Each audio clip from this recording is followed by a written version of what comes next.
Vlogcast.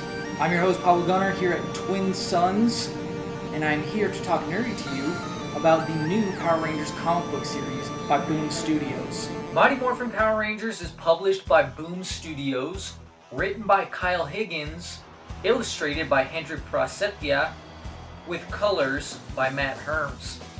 The series starts with a zero issue. It starts off with the best of the Power Rangers, which, as we all know, the best part was when the Green Ranger came along. Now, this is when the Green Ranger is part of the team. Something goes wrong with Tommy's Dragon Zord, and so they kind of blame him for it. Already puts that seed of mistrust, which is all part of Rita's plan, especially since she still does kind of have some influence over him, which is through visions, nightmares, and other things like that.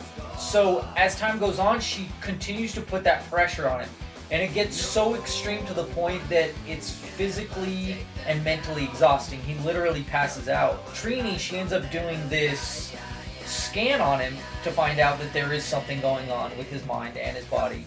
And so they're real suspect about him. They're like, hey, how come you haven't been telling us about this? And he's like, well, I thought I could handle it on my own. And they're like, well, obviously not, so we're going to bench you. So, but then they're in a bad way. So he ends up taking upon himself to be like, okay, well, I have to help him, and I think I've, learned how to deal with this. So he does, but in doing so, he really just makes more problems for himself, because now they're upset with him, like, oh, hey, you betrayed our trust, we told you to, stay on the bench, until we got this figured out. You could have made this thing a lot worse for us. And he's like, but everything worked out, and I got it handled. And we're like, how do we know that? Because you haven't been telling us anything. So it creates this huge divide, and so that conflict and stuff like that works out for Rita perfectly into this plan that she has.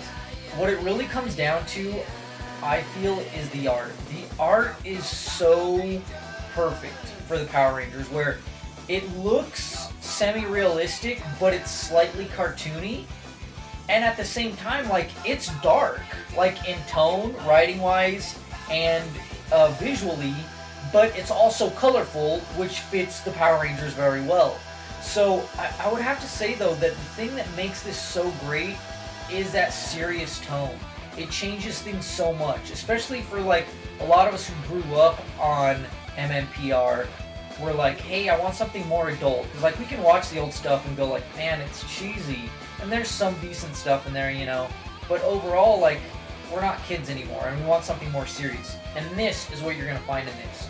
You're going to find stuff that you don't see in the show, which is a lot more of the real life stuff, too. Like when cities get crushed and they help the people out of rubble. Things like that. Or just behind the scenes type of things that they didn't show in the show is just phenomenally well done.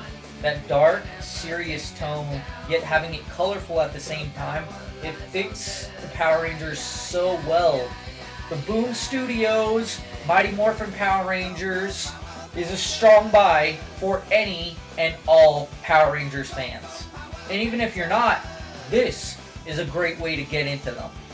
Alright, thank you for watching. Tell me what you think of the video. Tell me what you think of the show, the movies, the movie that's going to be coming out, and of course the comic book series if you've read it.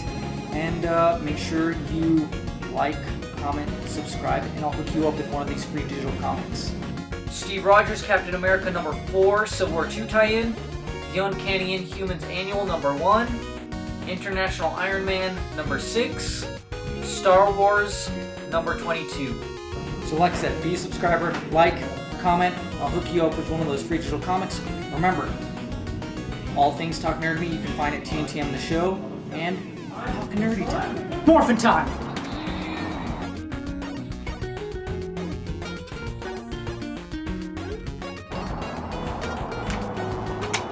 Does it look stupid right now?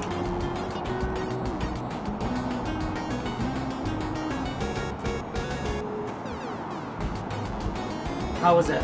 Any of them good? All garbage.